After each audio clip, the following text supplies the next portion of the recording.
주 예수 그리스도의 은혜와 하나님의 사랑과 성령의 신 능력이 여러분과 여러분 가정에 늘 충만하시기를 간절히 축원합니다.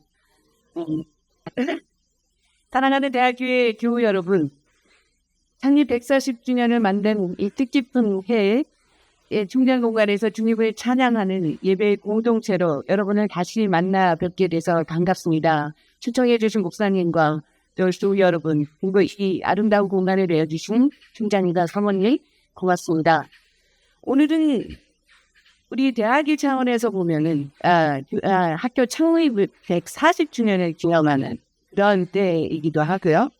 내 일상적인 그런 단력으로 보면은 어버이 주일이고, 그리고 교회력으로 보면은 부활절 이후 4번째 주일이 되는 그런 복합적인 의미를 지니고 있는 그런 날이 됩니다. 그런데 우리는 무엇보다도 교회 공동체로 모였기 때문에 우리에게 주시는 오늘 3가지 본문의 성경 말씀을 먼저 주목해 보고자 합니다. 전 세계 교회가 보편적으로 따르고 있는 그런 교회력을 따르는 개신교회가 우리나라에 그렇게 흔치 않습니다. 손으로 꼽을 수 있는데요. 여러분들 잘 아시다시피 구약성서의 본문과 신약성서에는 서신서와 복음서를 이렇게 읽게 되어 있습니다. 그런데 오늘은 부활절 이후에는 구약성서 본문 대신에 사도행전을 읽게 되는 건 여러분들이 아실 겁니다.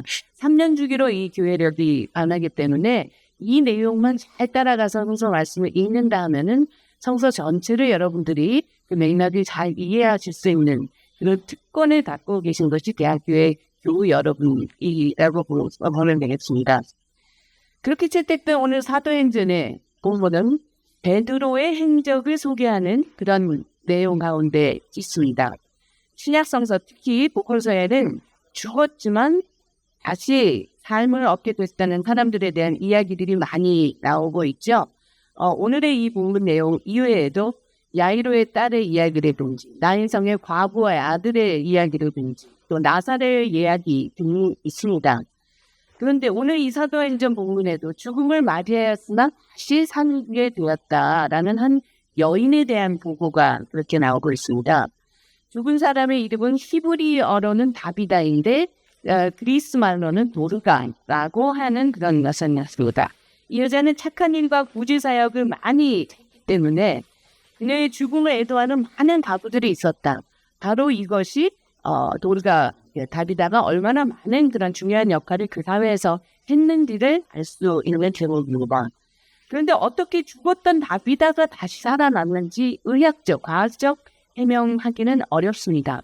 그런데 여러분들 잘 아시다시피 사도행전의 저자인 누가는 의사였습니다. 그 의사의 보고, 그 베드로가 그러한 행적을 했다라는 것을 우리는 믿습니다. 안진뱅이를 일어나 걷게 하고 죽은 줄로 알았던 그런 사람들, 그래서 다비다에게 베드로는 다시 숨을 불어 넣어 주었던 것입니다. 근데 이 부분을 베드로의 관점에서 보면 베드로가 행했던 그런 여러 가지의 행적 가운데 하나를 증거하는 그런 내용일 것입니다. 이 여성은 베드로의 능력을 드러나게 하는 하나의 대상, 하나의 객체로서 그렇게 보여줄 수가 있습니다. 그런데 다비다라고 하는 그런 여성의 관점에서 보면은 이 여성의 공적인 사역을 인정하는 내용이 이 안에 들어가 있음을 알 수 있습니다. 베드로 중심으로 기록된 사도행전에서 사도행전은 앞에는 베드로, 뒤에는 바울을 강조하고 있지 않습니까? 그런데 이렇게 베드로를 강조하고 있는 부분에서 한 여성의 이름이 여기서 빛나고 있습니다. 베드로가 이 사람은 꼭 다시 살려냈어야 할 만큼 중요했다는 그런 뜻도 갖고 있는 것입니다. 오늘 사도행전 본문에는 우리가 한국말로 읽어서 잘 분간이 안 가지만 히라버로 읽게 되면은 여제자를 뜻하는 말, 마테트리아라고 하는 이 낱말이 나옵니다. 그런데 이 단어는 신약성서를 통해서 단 한 번 여기에만 언급이 되고요. 오늘 읽었던 그 사도행전 본문 앞에 보시면 7명의 집사를 세우는 그런 내용이 나오는데 바로 거기에는 바로 다른 것이 아니라 선행과 자선을 지금 다비다가 많이 했다는 내용을 강조하고 있지 않습니까? 바로 그 집사를 세우는 그 내용에서 선행과 자선을 하는 사람들을 일곱 직사를 세웠을 때의 직무와 같은 의미로 사용하는 것을 알 수가 있습니다. 바로 그 가운데 일곱 집사 가운데 제일 유명한 우리에게 익숙한 사람은 스데반이라고 하는 그런 사람이었죠. 정리해보면 다비다라고 하는 이 여성은 공적으로 선출된 일곱 집사와 같이 예수님의 가르침을 머리로만 이해하는 것이 아니라 구체적으로 실천하는 그런 역할을 했던 공적 직무의 역할을 했던 그러한 여성이었다. 공공목회, 퍼블릭 미니스트리를 했던 대표적인 인물이었다라는 것을 전해주는 내용이기도 한 것입니다. 그런데 오늘 제 설교의 초점은 다비다라고 하는 여성에 대한 이 여성 제자를 강조하려는 것이 아닙니다. 이처럼 중요한 역할을 감당했던 여성 제자 다비다가 다행히 삶이 연장되었습니다. 그래서 더 좋은 공적 직무를 감당하게 됐다라는 것을 우리가 알 수 있습니다. 그러나 그런 훌륭하고 선한 삶을 살았던 사람도 다시 죽게 되었고 것이죠. 다시 살아난 사람은 우리는 잠시 소생, 의학적인 용어로는 CPR이라고 그렇게 표현할 수 있겠습니다만 그렇다고 해서 다비다가 영원히 살았던 것은 아니라 의심의 여지 없이 인간은 다시 죽게 된다라는 것입니다. 그러나 예수의 죽음과 부활은 어땠습니까? 예수의 부활은 영원한 생명을 가능하고 했으며 죽음의 권세와 싸워서 영원한 승리를 이루어낸 것입니다. 우리는 바로 이 약속을 믿고 이 약속에 잇대어서 살아가는 신앙 공동체입니다. 오늘 요한계시록의 본문에서 이 약속의 말씀이 다시 문조되고 있습니다. 계시록에서 예수는 누구입니까? 어떻게 묘사됩니까? 죽음과 지옥의 열쇠를 쥐고 있는 그런 분으로 묘사됩니다. 수많은 은유적인 언어로 기록된 계시록의 핵심은 무엇입니까? 분명한 키워드는 생명입니다. 많은 은유와 성경어들이 있기 때문에 문자적으로 해석하고 받아들이면 오히려 큰 문제를 야기시키는 것이 이 계시록이기도 합니다. 계시록은 로마 제국 시대의 폭력이 저항하는 생명운동의 기록입니다. 기독교 공동체가 세워지고 난 뒤에 로마 제국에 의해서 벌어지게 됐던 고난과 박해 가운데 있던 소아시아 교회들에게 위로의 소식을 전하는 내용으로 구성된 것이 마지막인 계시록이었습니다. 계시록의 핵심은 만유의 근원 되시고 우리에게 영원한 생명을 약속하신 분께가 어린 양 그리스도이시다. 이것을 강조하는 것이지 세상 종말이 언제 일어난다. 거기에 몇 명이 들어갈 것이다. 라는 것을 말하는 책이 결코 아니라는 것입니다.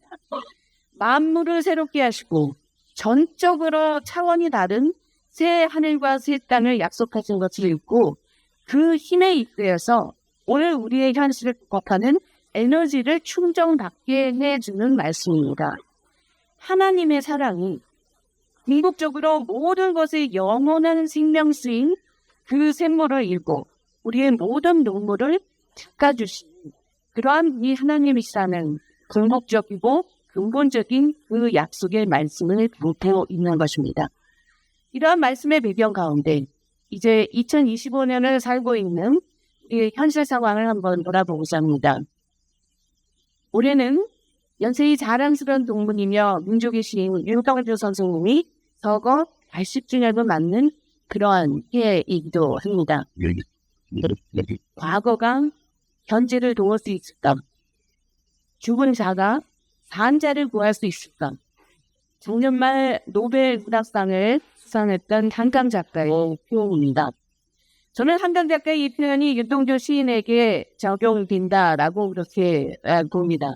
여러분들이 그 소식 들으셨으리라고 생각이 되는데 올해 2월 16일에 윤동주 시인이 공부했던 1941년부터 43년까지 공부했던 도시자 대학에서 윤동주 시인에게 명예박사 학위를 수여했습니다. 그런데 그 명예박사를 증정하는 결정을 도시자 대학의 구하라 총장께서 그 위원회와 더불어 하기까지 많은 우여곡절이 있었습니다. 그런데 문제는 지금 한국 사회도 그렇고 일본 사회도 그렇고 극우주의가 굉장히 활성화되면서 드러그 민족주의 성향에 의해서 반한적인 감정이 있는 사람들도 있고요. 또 그것보다 더 문제가 높은 것은 죽은 사람에게 이렇게 명예박사를 수여하는 것이 맞느냐 하는 그런 반대 의견이 많았다고 합니다. 그래서 그것을 잠재우기 위해서 그 구하라 총장님을 도와서 이 일이 가능하도록 선거시켰던 부총장님과 행정대회 부총장님과 국제처장이 계신데 많은 전 세계 사례들을 찾아봤다고 합니다.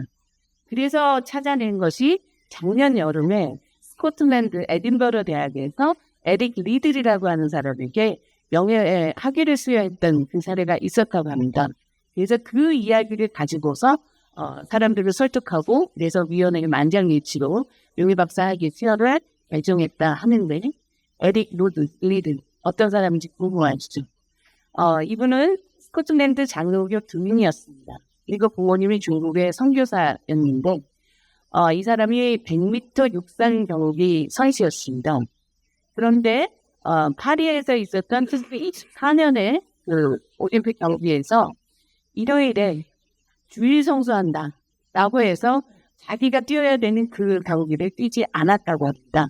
그래서 자기 주 종목인 100m 경기 뛰지 않고 400m의 주중에 있었던 그 경기에 나갔다라고 합니다. 다행히 또 금메달을 받았다고 합니다.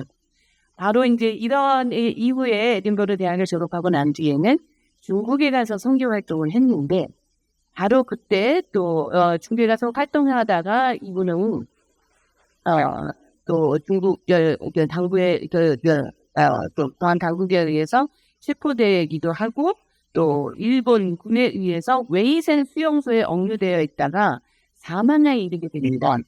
그런데 그 죽은 날짜가 윤동주 시인하고 굉장히 비슷해요. 윤동주 시인이 2월 16일에 돌아가셨는데 이 리들이 45년 2월 20일에 그러니까 일본군 수용소에서 죽었던 모습이나 또 죽은 날짜가 굉장히 비슷한 겁니다. 저는 마치 이 죽은 리들이 윤동주 시인이 명예박사 학위를 받게 하는데 도움을 주는 그런 연결고리의 역할을 했다라는 그런 생각이 문득 들었습니다.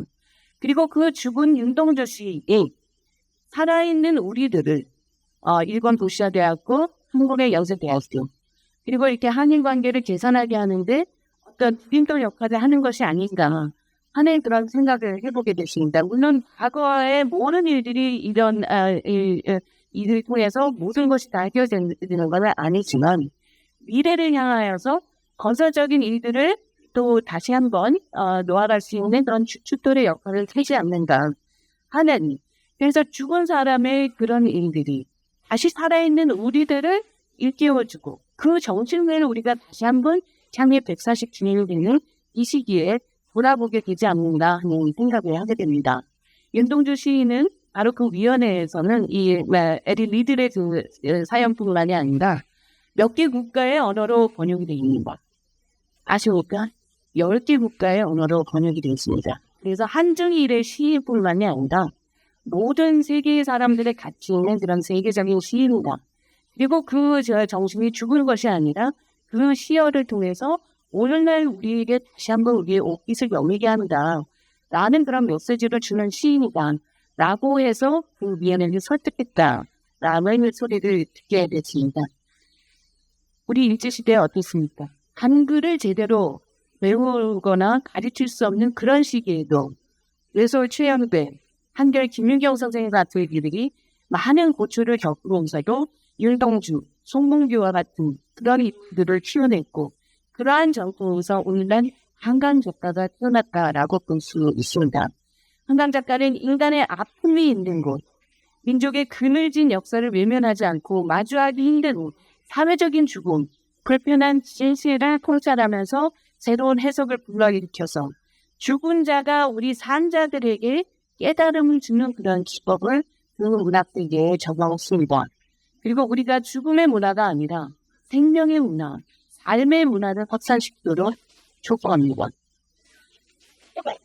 오늘은 우리에게 생명을 허락하신 부모님을 기억하는 어버이 주일입니다. 그런데 우리 기독교인의 진정한 어버이니 신의 어버이뿐만이 아니라 우리에게 그 무엇으로부터도 우리를 끊어낼 수 없는 사랑을 약속하신 하나님이십니다. 그분은 우리에게 영원한 생명을 약속하셨으며 영원토록 멸망하지 않을 것이고 또 어느 누구도 우리를 그분의 손에서 그분의 사랑에서 끊어낼 수 없다라고 하는 것을 약속하셨습니다. 그것이 오늘 요한복음의 본문 말씀을 통해서 우리에게 위로를 주고 용기를 주고 우리의 이 한반도의 어려운 상황에서 다시금 우리가 해야 될 일이 무엇인가를 깨닫게 해주는 그런 말씀입니다. 바로 그 복음의 말씀에 근거해서 우리는 그 하나님은 만유보다도 위대하시고 우리를 그분께로 이끌어 주신 예수 그리스도의 합의를 통해서 그분과 하나 된 삶을 살도록 초청된 그 기쁨을 갖고 하늘에서 우리가 맛볼 그 정치를 미리 앞당겨서 이 자리에서 우리가 지금 맛보고 있는 것입니다. 우리가 오늘 처한 현실이 비록 죽음의 그늘 골짜기에 가깝지라도 주께서 우리와 함께 계시고 주의 지팡이와 막대기로 인하여 주시고 내게는 두려움이 없다 라고 하는 시편 기자의 고백이 이 시간 우리의 고백, 나의 고백이 다시 되길 원합니다. 진심으로 주님의 선함과 인자하심이 우리가 사는 날 동안 우리를 동행하여 주시며 의지하면서 우리에게 다가오는 여러 어려움을 극복하고 궁극적으로 하나님 나라가 하늘에서와 같이 이 땅에 임하는 날 주의 집에서 영원토록 살게 되시기를 간절히 축원합니다. 아멘. 함께 묵사 기도 드리시겠습니다.